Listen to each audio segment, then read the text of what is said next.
కాలపు సమయంలో పరిశుద్ధ గ్రంథంలోంచి న్యాయాధిపతుల గ్రంథము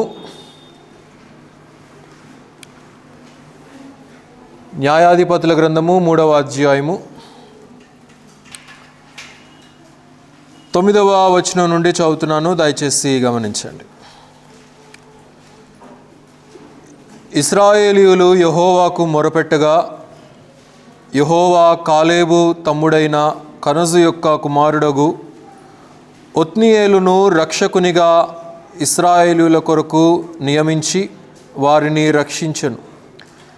యెహోవా ఆత్మ అతని మీదికి వచ్చెను గనుక అతడు ఇశ్రాయేలీయులకు న్యాయాధిపతి అయిన యుద్ధమునకు బయలుదేరగా యెహోవా అర్మాహరేము రాజైన కుషానీతాము అతని చేతికి అప్పగించెను.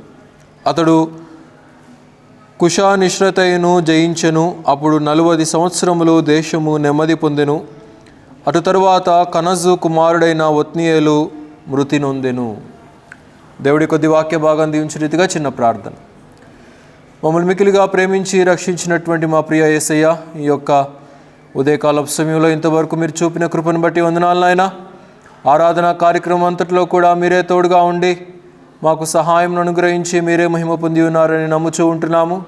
తదుపరి నాయన వాక్యోపదేశంలోనికి ప్రవేశించుంటుండగా చదవబడినటువంటి లేఖన భాగంలో మీరు దీవించండి నాయన. నిలబడిన నేను మట్టివాడను మీ యొక్క శిలువ చాటును మరుగుపరిచి పరిశుద్ధాత్ముని యొక్క జ్ఞానము చేత మీరే మా యొక్క హృదయాలను వినిపింపచేయుదురని, అలాగే యూట్యూబ్ ద్వారా కూడా వీక్షిస్తున్న ప్రతి ఒక్కరిని కూడా నిండారుగా ఆశీర్వదించుదురని యేసుక్రీస్తు వారి ఘనమైనటువంటి నామములో స్తుతించి వేడుకొనుచున్నాము తండ్రి, ఆమేన్. ప్రభునందు ప్రియులారా, ఇక్కడ మనం చదువుకున్నటువంటి వచన భాగంలో ఒత్నీయేలు అనబడినటువంటి మొదటి న్యాయాధిపతి మనకి ఇక్కడ కనబడుతూ ఉంటున్నాడు. ఈ యొక్క ఒత్నీయేలు దేవుని ద్వారా ఏర్పాటు చేయబడినటువంటి మొదటి న్యాయాధిపతి. ఇతని యొక్క పేరుకు అర్థము దేవుని యొక్క సింహము అనేటువంటి అర్థము కలిగి ఉన్నవాడు. లయన్ ఆఫ్ గాడ్, దేవుని యొక్క సింహము. అయితే ఇతడు 40 సంవత్సరాలు ప్రజలను నడిపించినట్లుగా, అనేక మంది చుట్టుపక్కల రాజ్యాల నుండి వచ్చేటువంటి శత్రువుల నుండి ప్రజల తరపున పోరాడి యుద్ధాలు చేసి వారిని దేవుని యొక్క కట్టడలను బోధించి దేవుని యొక్క నీతిని నెరవేర్చి దేవుని వాక్య ప్రకారమైనటువంటి జీవితాన్ని జీవించినటువంటి వాడిగా ఈ యొక్క ఒత్నీయేలును మనం చూడగలుగుతూ ఉంటున్నాం. అయితే ఇతడు మనం ఇతని పేరులో మనం చూసిన విధంగా దేవుని యొక్క సింహము, లయన్ ఆఫ్ గాడ్ అనేటువంటి అర్థాన్ని కలిగి ఉంటున్నాడు. అలాగే మన ప్రభు అయినటువంటి యేసుక్రీస్తు వారు కూడా ప్రకటన గ్రంథము 5వ అధ్యాయము 5వ వచనం ప్రకారంగా యూదా గోత్రపు సింహము అయ్యున్నట్టుగా మనం చూడగలుగుతూ ఉంటున్నాం. కనుక ఆయనకు పోలికగా ఈ యొక్క ఒత్నీయేలు అనబడినటువంటి వ్యక్తి మనకు కనబడతా ఉంటున్నాడు. దేవుని యొక్క సింహముగా ఉంటున్నాడు. సింహంలో ఎంతటి టీవీ ఉంటుందో, ఎంతటి రాజసం ఉంటుందో, ఎంతటి గాంభీర్యం ఉంటుందో, సింహమునకు ఎంత బలము ఉంటుందో, సింహమునకు ఎంత టీవీ ఉంటుందో, అలాంటి లక్షణాలతో కలిగినటువంటి వాడు మన ప్రభు అయినటువంటి యేసుక్రీస్తు వారు. అలాగే ఈ యొక్క ఒత్నీయేలు కూడా అలాగా ప్రజల తరపున నిలవబడి పోరాడినటువంటి వ్యక్తిగా మనం ఇక్కడ న్యాయాధిపతిగా మనం ఇక్కడ గమనించగలుగుతూ ఉంటున్నాం. సామెతల గ్రంథంలో ఒక మాట అంటున్నాడు, దయచేసి చదవండి. సామెతల గ్రంథము 28వ అధ్యాయము 1వ వచనం చదవండి.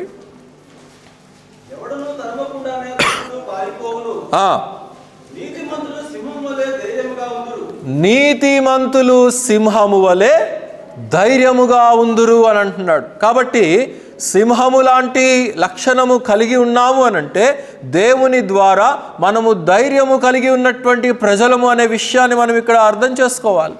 అలాగే ఒత్నీయేలు కూడా ఎంతమంది శత్రువులు వచ్చినా కానీ ఏమాత్రము కూడా భయపడినటువంటి వాడిగా మనం ఇక్కడ గమనించాం.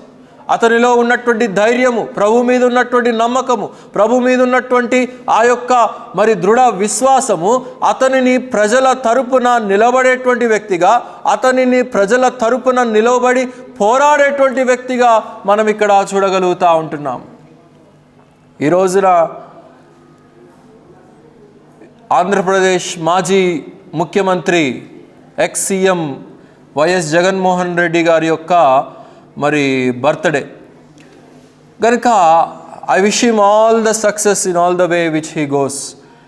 దేవుడు ఆయనకు మరి బలపరిచే విధంగా అనేక మంది శత్రువులు ఉన్నారు. ఇప్పుడు ఒత్నీయేలుకు కనుక ఎలాగైతే శత్రువులు చుట్టూ ఉన్నారో మరి జగన్మోహన్ రెడ్డి గారికి కూడా చుట్టూ అనేక మంది శత్రువులు ఉన్నారు. కానీ మరి దేవుని యందలి విశ్వాసం కలిగినటువంటి వ్యక్తి కనుక అన్నిటినీ జయించుకొని ముందుకు పోరాడి మరి ప్రజల తరపున నిలిచి మరి పోరాడుతున్నటువంటి వ్యక్తిగా మనము వైఎస్ జగన్ గారిని మనం గమనించవచ్చు. అయితే ఇక్కడ మనం చూస్తూ ఉంటున్నాము, ఈయనలో ఉన్నటువంటి కొన్ని గుణ లక్షణాలను మనం గమనించవచ్చు. ఈయనలో కొన్ని విలువైనటువంటి లక్షణాలు మరి ఒత్నీయేలు ఆత్మీయంగా మనకు నేర్పించటానికి తన జీవితం ద్వారా ఈ మధ్యాహ్న కాలపు సమయంలో దేవుడు ఇక్కడ మనకు కొన్ని విషయాలు తెలియచేస్తున్నాడు. నేను క్లుప్తంగా చెప్పి ముగిస్తాను. 9వ వచనం గమనించండి. 9వ వచనంలో, ఇశ్రాయేలీయులు యెహోవాకు మొరపెట్టగా యెహోవా కాలేబు తమ్ముడైన కనజు యొక్క కుమారుడగు ఒత్నీయేలును రక్షకునిగా ఇశ్రాయేలీయుల కొరకు నియమించి వారిని రక్షించెను అని అంటున్నాడు. ఇక్కడ మనం పట్టుకోవాల్సినటువంటి మాట రక్షకునిగా నియమించి వారిని రక్షించెను అనేటువంటి మాటను మనం చూస్తూ ఉంటున్నాం. మరలా ఈ మాట కూడా మన ప్రభు అయినటువంటి యేసుక్రీస్తు వారికి చెందుతుంది. గనుక ఆయన రక్షకునిగా ఈ లోకంలోనికి వచ్చి ఉంటున్నటువంటి వ్యక్తిగా మనం చూస్తూ ఉంటున్నాం. యేసు అను మాటకు అర్థము రక్షకుడు. ఆయనే తన ప్రజలను వారి పాపముల నుండి రక్షించుకొనును. He will be the saviour and he will be the redeemer of the people అని చెప్పి ముందుగానే తెలియచేయబడినటువంటిది. అలాగే ఒత్నీయేలు కూడా ఇక్కడ మనం చూస్తూ ఉంటున్నాము, ప్రజలను రక్షిస్తూ ఉంటున్నాడు. ఎక్కడి నుంచి రక్షిస్తున్నాడంటే శత్రువుల దగ్గర నుండి రక్షిస్తూ ఉంటున్నాడు. ఆ చుట్టూ కూడా కానానీయులు ఉన్నారు, పెరిజీయులు ఉన్నారు, హిత్తీయులు ఉన్నారు, ఫిలిస్తీయులు ఉన్నారు, మరి మొయాబీయులు ఉన్నారు, అమ్మోనీయులు ఉన్నారు. ఆ చుట్టుపక్కల ఉన్నటువంటి రాజ్యాల నుండి వీరి మీద అనేక మంది దాడి చేయటానికి, అనేక మంది మరి వారు ఉదయాన్ని వస్తారో తెలీదు, రాత్రికాలాన దాడి చేస్తారో తెలీదు, కానీ అన్ని సమయాలలో కూడా ఈ ఒత్నీయేలు అనబడినటువంటి వ్యక్తి వారి పక్షాన నిలిచి పోరాడినటువంటి వ్యక్తిగా మనం ఇక్కడ చూడగలుగుతూ ఉంటున్నాం. He fought for the sake of the people. He saved many people అనే విషయాన్ని ఇక్కడ మనం గమనించవచ్చు ప్రియులారా. అలాగైతే యేసుక్రీస్తు వారు కూడా ఈ లోకానికి అందుకే వచ్చారు. లూకా 19:10 ఏంటి చెప్పండి? నశించిన దానిని వెదకి రక్షించుటకు మనుష్య కుమారుడు ఈ లోకమునకు వచ్చెను. కనుక మనుష్య కుమారుడు రక్షించటానికి వచ్చాడు. మనుష్య కుమారుడు ఎక్కడి నుంచి రక్షిస్తాడు అనంటే పాపము నుండి రక్షిస్తాడు, పాపము నుండి విడుదల కలుగ చేస్తాడు. ఈ ప్రభు అయినటువంటి యేసుక్రీస్తు వారు ఆయన నివసించేటువంటి రాజ్యానికి మనల్ని తీసుకొని పోవటానికి ఆయన మనల్ని రక్షించేటువంటి క్రీస్తుగా మనం ఇక్కడ చూస్తూ ఉంటున్నాం. ఈయనైతే తాత్కాలికంగా ఉన్నటువంటి శత్రువుల నుండి రక్షించగలిగాడు, కానీ ఒత్నీయేలు మన ప్రభు అంతకంటే గొప్పవాడు. యుగ యుగాలు శత్రువు అయినటువంటి సాతానుని యొక్క హస్తముల నుండి మనల్ని విడిపించినటువంటి వాడిగా, మనల్ని రక్షించినటువంటి ప్రభువుగా మనం ఇక్కడ చూడగలుగుతూ ఉంటున్నాం ప్రియులారా. తర్వాత 10వ వచనంలో 2వ మాట మనం చూసినట్లయితే, యెహోవా ఆత్మ అతని మీదకు వచ్చెను గనక అతడు ఇశ్రాయేలీయులకు న్యాయాధిపతి అయి యుద్ధమునకు బయలుదేరెను అని అంటా ఉంటున్నాడు. గనుక రెండవది, ఇతను ఆత్మ పొందినటువంటి వాడు. He is filled with the spirit. దేవుని ద్వారా నియమించబడినటువంటి వాడు, దేవుని కొరకు కార్యాలు చేయాలనుకునేటువంటి వాడు. మానవ ప్రేరేపితమైనటువంటి మనస్సు కాదు, మానవ ప్రేరేపితమైనటువంటి ఆలోచన కాదు, కానీ దేవుని యొక్క మనసు, దేవుని యొక్క ఆలోచన, దేవుని యొక్క ఆత్మను పొందుకొని ఆత్మ నడిపింపు ద్వారా కార్యాలను దేవుని కొరకు ఆత్మీయంగా చేయవలసినటువంటి వారమై ఉంటున్నాం. సంసోను దేవుని ఆత్మ పొందిన ప్రతిసారి ఏమైంది చెప్పండి? సంసోను మీదకి దేవుని ఆత్మ దిగి వచ్చిన ప్రతిసారి ఏమైంది? శత్రువు యొక్క హెల్మెట్లు పగిలిపోయినాయి, శత్రువుల యొక్క తలకాయలు పగిలిపోయినాయి. ఎక్కడి నుంచి వస్తుందిరా వీడికి శక్తి అని అంటే, యెహోవా ఆత్మ అతని మీదకి దిగి వచ్చినప్పుడు అతని ఎనలేనటువంటి బలము అతని మీదకి కుమ్మరించబడుతున్నట్లుగా మనం చూస్తూ ఉంటున్నాం.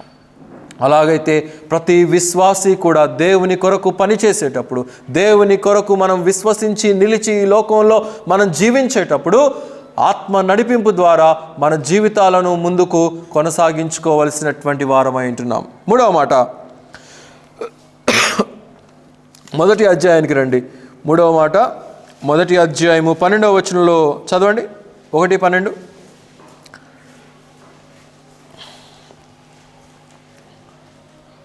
న్యాయాధిపతుల గ్రంథంలోనే 1:12.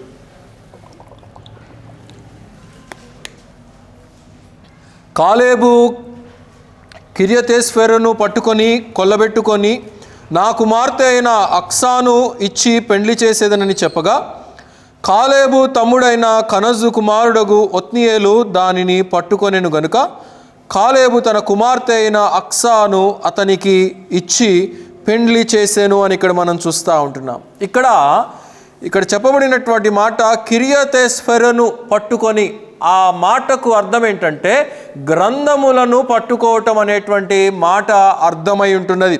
ఆ పైన 11వ వచనంలో కూడా అక్కడ నుండి వారు దేబీరు నివాసుల మీదకి పోయిరి. దేబీరు అనేటువంటి మాటకు కూడా వాక్యమును పట్టుకోవటం అనేటువంటి అర్థము కలిగి ఉంటున్నది. అయితే ఇక్కడ కాలేబు, మనందరికీ తెలుసు కదా, కాలేబు యెహోషువ కాలేబులు సమకాలీనులు, వారిరువురు కలిసి వాగ్దాన దేశంలోనికి ప్రవేశించినటువంటి వారు.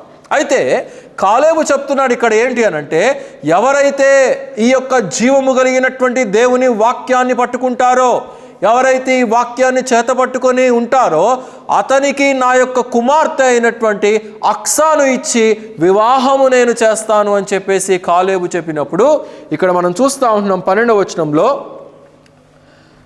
13వ వచనంలో ఒత్నీయేలు దానిని పట్టుకొనెను గనుక కాలేబు తన కుమార్తె అయిన అక్సాను అతనికి ఇచ్చి పెండ్లి చేసేను అని ఇక్కడ మనం చూస్తూ ఉంటున్నాం. మూడవది, ఇతడు వాక్యాన్ని పట్టుకున్నటువంటి వాడు, వాక్యాన్ని చేత పట్టుకున్నటువంటి వాడు, వాక్యాన్ని గుండెల్లో పెట్టుకున్నటువంటి వాడు. రక్షించబడినటువంటి మనమందరము కూడా అట్టి వాక్యమును మన యొక్క హృదయాలలో నిలుపుకోవలసినటువంటి వారమై ఉంటున్నాం. అట్టి వాక్యమును మన జీవితాల్లో సాక్షార్థముగా కనుపరచవలసినటువంటి వారమై ఉంటున్నాం. అందును బట్టి ఒత్నీయేలు వివాహము చేసుకున్నాడు, అక్సా అనబడినటువంటి కాలేబు యొక్క కుమార్తెను వివాహం చేసుకున్నాడు. హీ స్పిరిచువల్ కనుక మొదటిగా మనం చూస్తూ ఉంటున్నాము అతడు రక్షకుడుగా ఉంటున్నాడు. రెండవదిగా మనం చూస్తూ ఉంటున్నాము ఆత్మ ద్వారా నింపబడినటువంటి వ్యక్తిగా, కార్యాలు చేసేటువంటి వ్యక్తిగా మనం చూస్తూ ఉంటున్నాము. అట్టి ఆత్మను పొందుకున్నటువంటి వ్యక్తి మూడవదిగా ఎలాగుండాలి అనంటే వాక్యాన్ని హోల్డ్ చేసుకోవాలి, మన జీవితాల్లో హోల్డ్ చేసుకోవాలి, మన గుండెల్లో హోల్డ్ చేసుకోవాలి. ఈ వ్యక్తి ఒత్నీయేలు ఆ రీతిగా కనబడతా ఉంటున్నాడు. 4వ విషయం 14వ వచనంలో మనం చూసినట్లయితే, ఆమె తన పెనిమిటి ఇంట ప్రవేశించినప్పుడు, ఇక్కడ ఇంట ప్రవేశించడం అంటే సంఘములోనికి ప్రవేశించటం. వివాహము చేయబడిన తరువాత స్త్రీ తన భర్త ఇంటికి చేర్చబడుతుంది, తన భర్తను అంటిపెట్టుకొని ఉంటుంది, తన భర్త కుటుంబంతో జీవిత కాలం అంతా కూడా మెలుగుతుంది. టైం వచ్చినప్పుడల్లా జంపు జిలాని అన్నట్టు తల్లిగారింటికి వెళ్ళిపోవటం కాదు, అత్తగారింట్లో భర్త ఇంట్లో కనిపెట్టుకొని తమ యొక్క మార్గాలను ముందుకు కొనసాగించుకోవాలి. అయితే అక్సా ఏం చేస్తుందంటే తన పెనిమిటి ఇంట కాలు పెట్టింది. ఇంట కాలు పెట్టడము అంటే సంఘములో కాలు పెట్టడము, సంఘములోనికి చేర్చబడటం, సంఘములో స్థిరపరచబడటం, సంఘములో నాటబడటం. సంఘములో నాటబడినటువంటి వ్యక్తి ఎదిగేటువంటి వ్యక్తిగా ఉంటాడు. సంఘ ప్రకారమైనటువంటి జీవితాన్ని కలిగినటువంటి వ్యక్తి ఎదిగేటువంటి వ్యక్తిగా, దేవునిలో ఆత్మీయతను సంపాదించుకునేటువంటి వ్యక్తిగా మనం ఇక్కడ చూస్తాము అనే విషయాన్ని ఇక్కడ మనం గమనించగలుగుతూ ఉంటున్నాం ప్రియులారా. అలాగైతే ఈమె సంఘములోనికి ప్రవేశించింది. 5వదిగా మనం చూసినప్పుడు ఇక్కడ మనం చూస్తూ ఉంటున్నాము, తన తండ్రిని ఒక పొలము అడుగుటకు అతనిని ప్రేరేపించెను. తన భర్తను ప్రేరేపించింది. ప్రేరేపించటం అంటే ప్రార్థన చేయటానికి సంకేతంగా మనం చూడవచ్చు. అంటే తన తండ్రిని, విశ్వాసులు కూడా తండ్రి అయినటువంటి దేవుణ్ణి, కుమారుడైనటువంటి క్రీస్తును మనం అడుగుతాం. మనకు కావలసినవన్నీ కూడా మనం ప్రభువు దగ్గర నుండి మనము అడిగి పొందుకుంటూ ఉంటాం. కనుక ఆ ప్రేరేపణ దేవుని పట్ల మనం అడిగి మరి పొందుకోవటం అనేది ఆ ప్రార్థనకు సంకేతముగా, మనం దీవెనలు పొందుకోవటానికి సంకేతంగా ఉన్నట్లుగా మనం చూస్తూ ఉంటున్నాం. కీర్తనల గ్రంథము 2వ అధ్యాయం త్రిప్పండి. కీర్తనల గ్రంథము 2వ అధ్యాయము 8వ వచనం చదివి సహాయం చేయండి.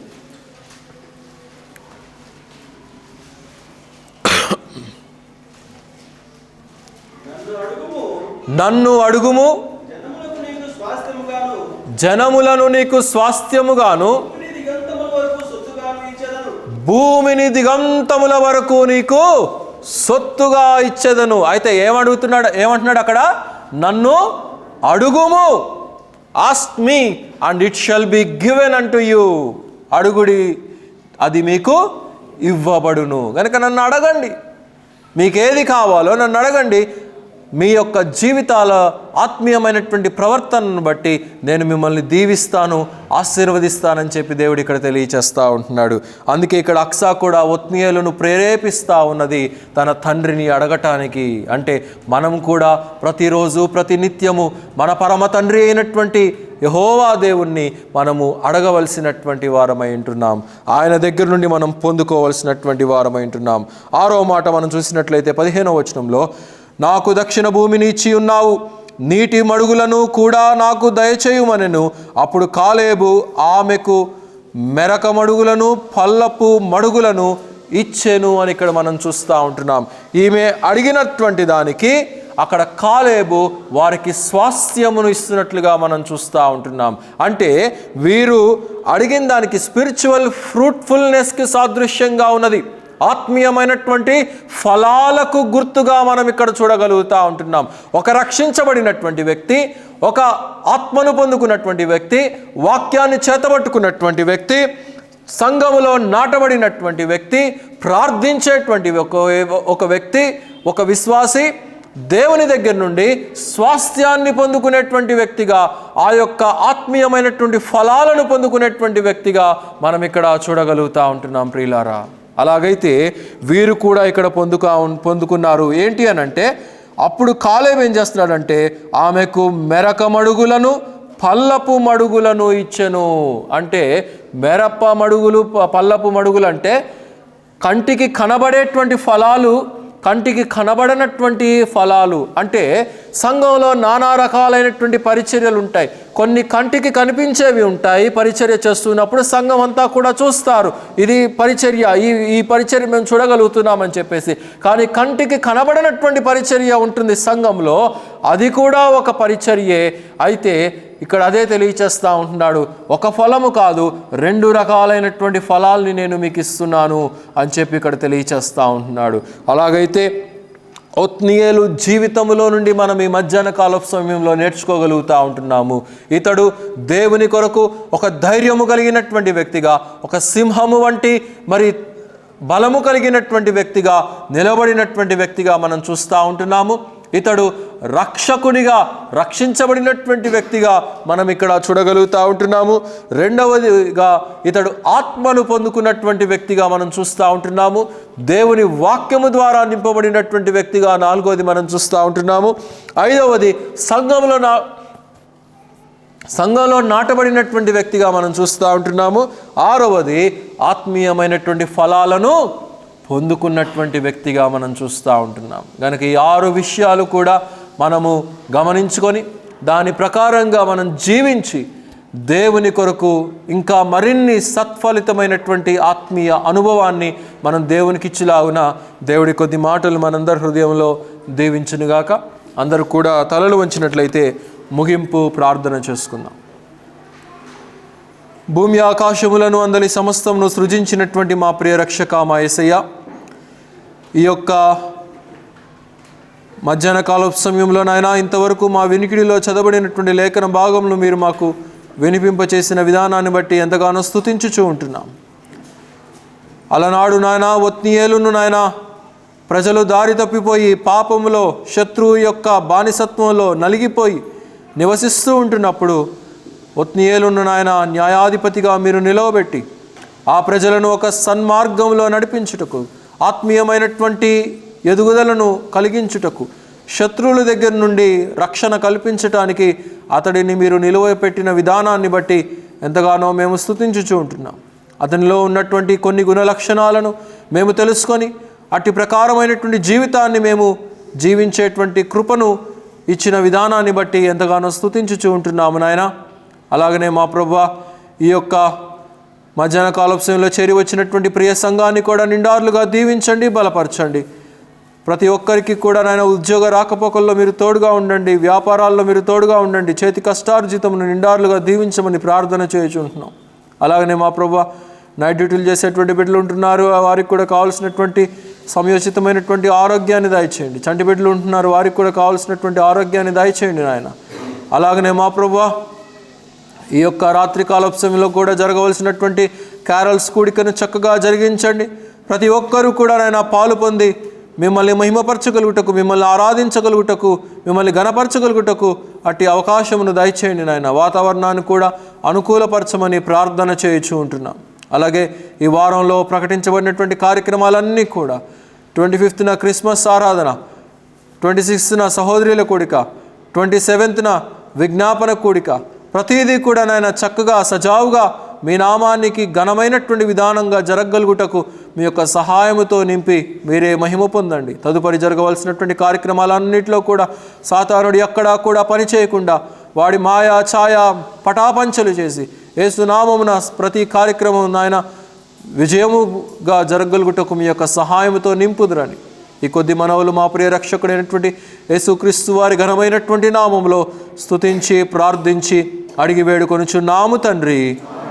ఆమేన్. మన తండ్రి అయినటువంటి దేవుని యొక్క ప్రేమయు, మన ప్రభువును మన రక్షకుడైనటువంటి యేసుక్రీస్తు వారి యొక్క కృపయు, పరిశుద్ధాత్ముని యొక్క అన్యోన్య సహవాసము సన్నిధి సర్వలోకంలో ఉన్నటువంటి పరిశుద్ధులందరితో పాటు మనకును సదాకాలం తోడై నడిపించునుగాక.